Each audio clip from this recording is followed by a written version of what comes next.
Hello guys, welcome back to my channel and welcome back to another video. I hope you're all doing well. I hope you're having a good week. Today I thought we would do another chatty video. I'm in my car once again and we're gonna go and get a coffee, which I'm excited for. We're gonna go to Zaraffa's, of course, because they've got sugar-free caramel. If you guys haven't tried that yet, you gotta. It's so good. Changes the game. But I asked you guys on Instagram if you had any questions for me in regards to dating, relationship, toxic people, toxic exes, sex, all of that kind of stuff, all of that juicy stuff. I just felt like being a bit saucy, spilling some tea. So hopefully you guys are looking forward to this video. I was actually going to film a current favorites, but I couldn't really accumulate enough things together for a full video that I'm loving, so I'm gonna wait to film that. But yeah, hopefully you're keen for this one. Just another chatty vid. I really love filming these. I have a lot of fun filming them and you guys seem to enjoy them too, so let's go get a cough. Theo's in the car as well. He's gonna sit with us. You know what I forgot? I forgot to put highlight on. I'm like trying to back up the car without spilling my camera. Oh, I forgot to put camera. Oh my god, what's wrong with me? Clearly something. Forgot my highlight. Can't talk. Jesus. Do need a coffee. So I pulled over on the side of the road like we did last time because there's nowhere really to park around Zaraffa's, but I've got my coffee.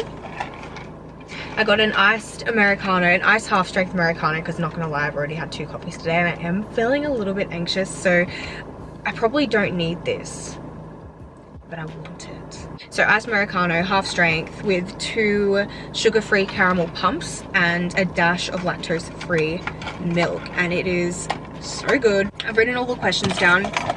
Some of them are definitely a little saucy. I've got an older age bracket, I checked that, and you guys all seem to be my age, so I'm not too bothered about talking about this stuff. And actually in real life I am a very open person. I'm an open book. I'm not afraid to talk about anything, so I want to show that online a little bit. I don't want to be afraid to talk about this stuff because it is normal. I just feel like, I don't know, it should be more normal to talk about, especially if you're a woman. So yeah, let's get into some questions. First question was, how do you get that toxic ex out of your head and how do you heal? I feel like everyone who asks this question knows the answer, but it's whether you're prepared to actually do what needs to be done for it to work. And my biggest piece of advice is to stop stalking them on social media, stop contacting them. You need to stop talking to them, even if it's like, oh, we just check in once a week to see how you are. No. That's not how you move on. You need to block them. What's the saying? Out of sight, out of mind. It works so well. The only way you would truly heal is to pretty much pretend that they don't exist. Sometimes, I mean, of course there's different circumstances, but if there's a toxic person in your life, then obviously they're going to be trying to manipulate you to try and get back together with you. They might be showing you a bunch of love, a bunch of gestures, but they're probably just afraid to be alone. I don't think they're doing it because they love you so much. Most of the time it's just because they're scared to be alone, their ego's hurt, and they're just manipulative people and they want to be able to get away with things and be able to have you at the drop of a hat and be able to get you back. But yeah, I'd definitely say blocking the person. And another thing that helped me in the past, because my ex before my last ex was very toxic. I feel like I've spoken about it a couple of times, and I don't really get too into it, but I had a bad past with my first ever like proper boyfriend, and I feel like it kind of affected me until a couple years ago, to be honest. I think it really changed who I was as a person and really like affected my confidence. Where was I going with that? Okay, I remember. Another thing that helped me with that relationship was writing down everything that they did that hurt me, things I didn't like. So, oh, I think I was gonna get in the back. Go on. Booty shot. And that really helped. So when I was feeling a little bit weak, or before I had blocked them and they were trying to manipulate me, I could go back and I could read that and I could remind myself of the reason that my hand is so bad, the reason that we broke up and the reason why I needed to move on. Another thing I did was I contacted all my friends. Obviously I spoke to people that cared about me, about everything, but I just let them know that I am trying to get through this and to encourage me if I ever message them needing some encouragement. So if I had a moment of weakness, I knew I could just be like, guys, I'm not feeling good, I'm being weak, and they would also help remind me of why we had broken up and why I'm so much better off, and it would literally help me so much. But you just got to be prepared to listen to the people around you as well. I know sometimes it's so hard when you're in a toxic relationship. You don't want, sometimes, yeah, I don't know, it's so hard.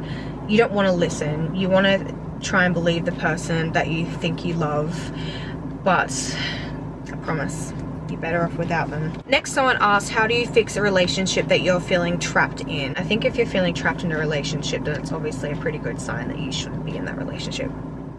Because if you're in a relationship and you're anything other than happy and in love, then why are you in it? And if you feel trapped, you don't want that. You don't want to feel trapped in a relationship. You want to feel happy, you want to feel content, you want to feel like you can grow with that person, and that they're the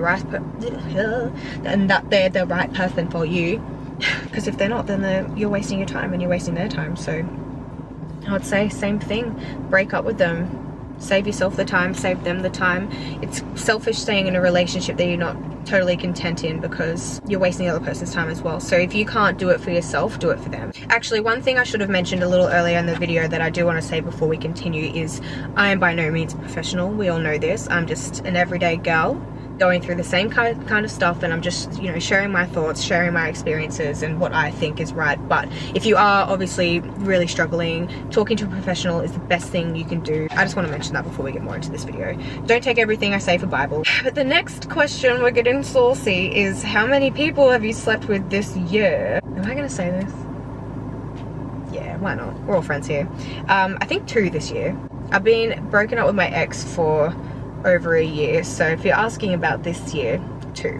Next question. The next question is kind of random. I don't know if this person is just trying to like get a little confidence boost in themselves. They said, a tattooed and muscular guy is a turn off for women. Obviously not. Obviously depends what kind of guy the girl is into. We all have different preferences, but we all love to appreciate a tattooed muscular man. I feel like no matter what you're into.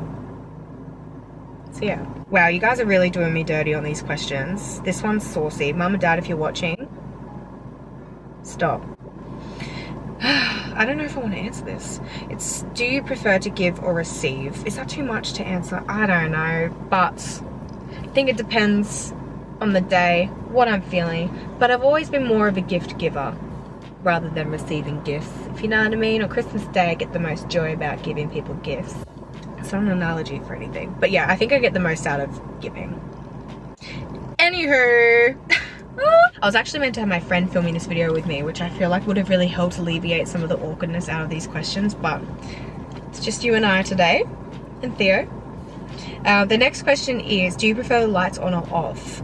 And you look so funny right now.